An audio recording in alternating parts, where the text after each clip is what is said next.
Chuck, what was your big takeaway from that game? From just the match? From just that New Zealand match. That this team is disjointed and lacks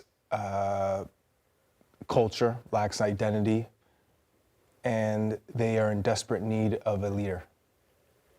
It was very evident.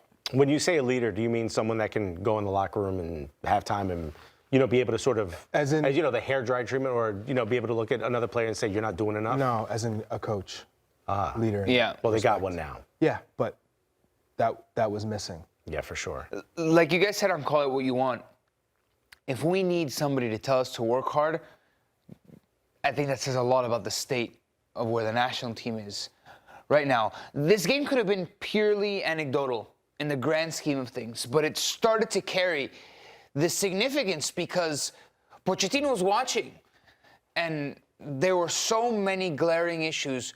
First half was really bad. First half was all those same tendencies that we saw in the Canada game. They resurfaced. Against a weaker opponent. Against New Zealand. The 94th ranked team. Now, rankings don't mean all that much, but they're the 94th ranked team in the world. And they play Vanuatu. They play Fiji. They play Samoa in World Cup qualifiers. Just to put it out there. Just to put it in perspective. Mm-hmm. And we couldn't dictate the tempo of the game. We couldn't They had put chances. them under immense pressure. When we talk about the leadership missing, do you think some of it has to do, Chuck, with the fact that there wasn't a Weston McKennie, there wasn't a Tim Weah, some of these guys, Tyler Adams, Serginho Dest, who have helped shoulder some of that leadership responsibility alongside a Christian Pulisic? Yeah, I mean, well, the main leader of this team, of this pool, is Tyler Adams. He's the only one that can look anyone and everyone in the face, look them in the eyes and say, you need to do more. You need to be better. I'm going to hold you accountable. So accountability is the big thing here. And even Christian, he leads in a different way. He's not the big vocal guy. Right. He reminds me of Landon in the way that Landon would try and lead by example. Landon wasn't the guy to come in and go rah, rah, rah and fight and, you know, pick guys off the pitch. And who was that guy? Just so we can understand it and kind of translate it into now, because it feels like everyone is just sitting around waiting for that one guy to be the rah, rah, rah, let's go say, oh, wow, Christian Pulisic's energy is great. Let's pick up the energy. But it's like he's the only one, from an emotional leadership point of view, it feels like he's the only one that's really pulling in that direction. Well, one, I'd say the mentality. And mentality keeps being brought up quite a bit with this team, and everyone seems like they have no confidence and they're weak and they don't have an understanding of how to have success at the international stage and not confident in their ability. When I was playing with the U.S. men's national team, it felt like, one, everyone knew what the hell their job was, what their role was within the team. Everyone was confident in their ability and in their teammates' ability. And then three, if you're looking down the spine of the team, Tim Howard was the first one to bark at you and yell at you from the back. Then it was Bocanegra and Aguchanyewu. Who's going to stand up? Who's going to look at them and say, shut up? Yeah. Then you had Demare, you had Michael Bradley, you had all these guys who were going to make sure that you were doing what you're supposed to be doing and pulling your weight on the team. And then you throw in, like, Clint Dempsey wasn't a vocal leader, but he was lead by example. And he led with that type of attitude that said, what if somebody didn't pick up the slack? Would Clint look at you in a way, or? Well, Clint was, you better do your job because I'm trying to feed my family. Right. And if you're going to take away from me having success on the pitch, because I'm going to do my thing, but if you're going to take away, then you're going to have issues. And it's not just with him, the whole squad. So when we look at this team and where they're at from a leadership standpoint, how much of the blame does Gregg Berhalter shoulder for not developing enough leadership in this group? Do you think that now? That's not fair at all, because take into account, first off, when this team was put together for that 2022 World Cup cycle, none of them had experience.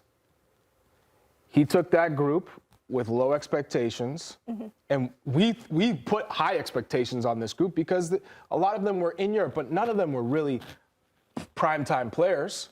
All of them were just getting their feet wet in Europe. But we all saw high ceilings. And he won every damn trophy that you could win. Given that CONCACAF is weak, he still did that. Nations League, Gold Cups, and built this confidence up and got them to the World Cup. And not only that, got them out of the group. So he doesn't get the credit he deserves from that standpoint. Now, were there some ups and real lows during that time? Yes. But at the end of the day, job well done. Up to World Cup 2022. And then we all felt you did the job that was needed. I think you exceeded expectations. And so much so that if the Reina stuff, so much so, but not right off into the sun, because so much so if the Reina stuff doesn't happen, I personally believe that Berhalter would have continued. They would have re-signed him. So the players were asked, Pulisic himself, the same Pulisic that after the game was asking for a change of culture, was the same guy that was asking for the continuation of Berhalter. Yes, but right? Things change. My Obviously, point things is change. After that cycle, that's when the change should have happened to begin with.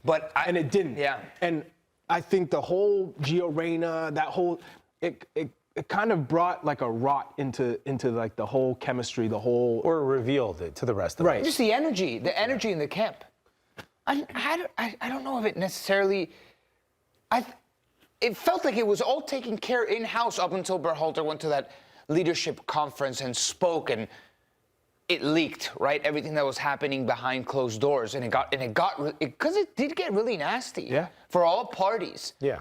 But then they came back with BJ Callahan, and they won the Nations League. Vibes were still high. And that was the best I've seen this group play, because they absolutely dominated. Not that they were playing England and Spain and France or Germany, but they absolutely dominated CONCACAF. You could say by far they are the best team in CONCACAF, and no one's even close. And from that point on, it's been a steep decline. And so here we are. Pochettino is taking over the team, and we're down here.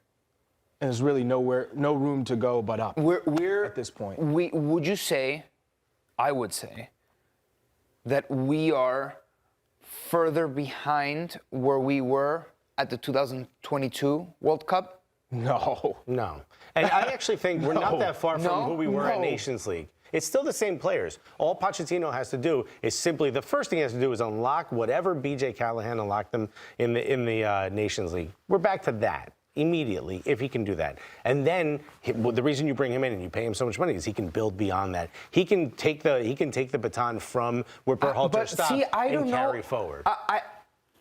I think there was such a stark contrast with certain patterns and rhythms that Berhalter put into this team, that when they did have that freedom under BJ Callahan and they beat one of the worst Mexicos we've seen in a long time, and we beat a pretty bad Canada coming off of a World Cup, they were also struggling to find an identity, that we glorify those moments of uncertainty with the national team. Yeah, but what do you want the team to look like against those teams? You want them to fully dominate and dog-walk everyone off the pitch, and they did that, though.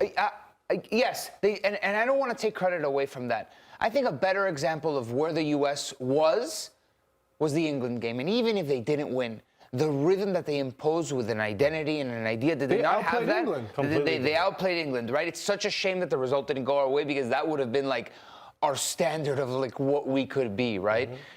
You think we're at a higher point than that England game right now with this national team?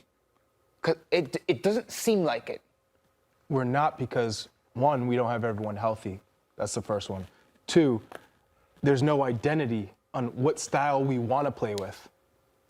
All confusion. Everyone wants to do their own thing, or do too much, or try and play out of the back when it's not there. If your philosophy is we want to play out of the back, but a team sends 11 players into your half, are you still playing out of the back? Crazy, yeah. You have to change. You have to change and adapt and figure out, okay, what's the opponent giving us? What is the game calling for? No matter what you prepared for, you have to be able to adjust on the fly. That's how our game is. That's the beauty of the game, is the unpredictability of it. And so you have to adjust. And at the international level, it's that much faster. Yeah. And that's Pochettino's job now, is to figure out what that identity is and figure out what players fit best for that identity, and then all of the intangibles outside of that, the leadership and the chemistry, just finding the right group to go together. So Chuck, when you were watching this international window for the U.S., were there any positive performances that you said, hey, this is something that probably is going to catch Pochettino's attention in a good way? There was only one positive performance for me, and that was Marlon Fossey. Unbelievable, huh? Yeah. Someone we hadn't heard of yet, really.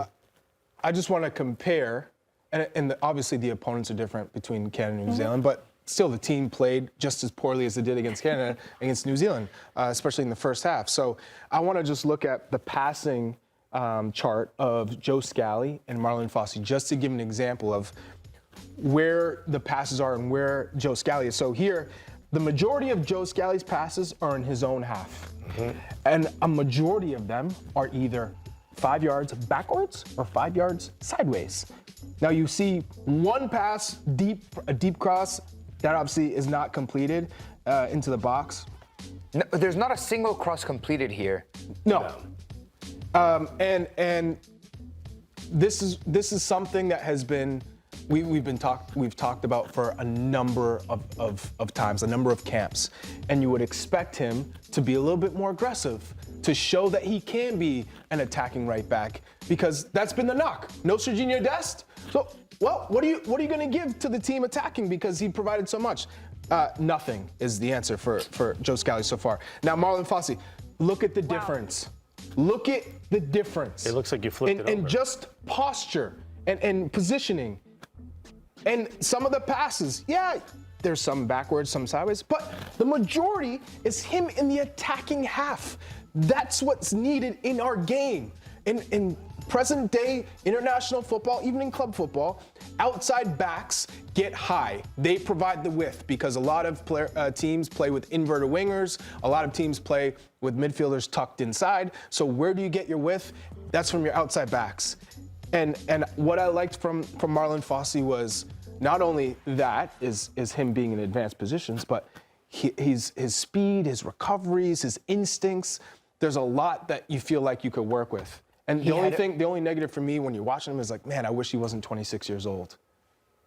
You know, he's playing at Standard Liège, which I know very well, because Agu Chanyewu played there for many years and basically established himself both with the club football profile in Europe and internationally. Oh, Choa played there for a really long time. And so I just think him playing week in and week out, and with a new manager, will give him a good opportunity to get a chance with Pochettino. He struck a fun partnership with Ricardo Pepi in the game.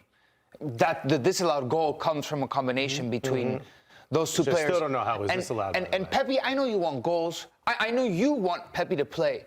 But when he plays for the national team and he steps onto the field, he shows more of a threat than Folarin Balogun. His movement and his hustle was really good. What Tony of course, Meola do you says, want more? Tony Meola calls him goal dangerous, and that's like a big comparison he makes. About Pepi? About Pepi, compared to how Folarin Balogun plays. And that's, to me, the perfect term for him. He really is goal dangerous. It may not be the exact run maybe a Charlie would make. It may not be the hold-up play that like a Folarin Balogun could do. But when he gets a chance, he takes a shot on goal. He can change a game. Chuck, you look like you're contemplating. Do you agree?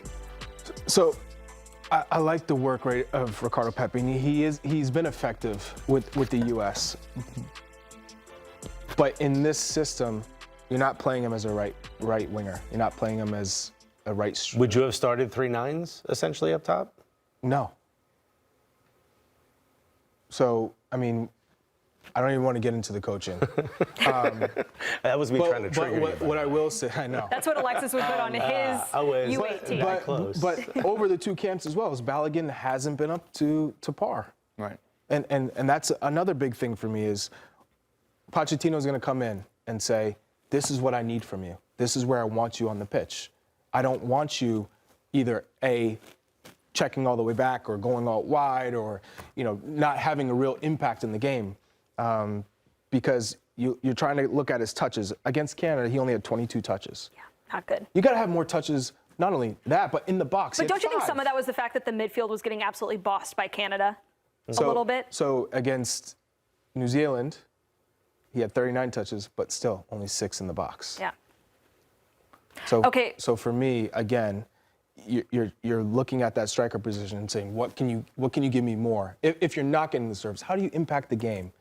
Yeah. Before we go to break, from a -3 to a 3, what would you rate this window? -3. -3. And no there other. really isn't, I don't even think there's a debate. You lost to Canada on home soil. You drew New Zealand on home soil. But the forms, like if you look at the forms, you said, all right, you lost to Canada, but Canada played really well, but the U.S. gave them a good shot. But they didn't. It was probably one of the worst games that I've seen the U.S. play. They were embarrassed by Canada, and they didn't react. There was no reaction. Yeah. There was no anger. There was no pride. It was lackluster. Everyone was wanting them to Right. Other than show Pulisic. emotion. Pulisic reacted in the second game. to give you something. But even, It can't be even better than a Christian looked -3. like Yes. dejected. He looked dejected, but at Right. least he was the one who came out and said, "I'm going to try to be incisive. I'm going to show that I'm upset about the Canada match." Yes. No one else did that. If I did this to you, what would you do to me? Swap my hand probably away. nothing. She would go. Oh, that's what the U.S. did. She'd go, And Canada He's doing it again. Oh, man, I don't think that's what Nico expected to be the outcome of that. Yeah. But You need to fight back. You just swap my hand away.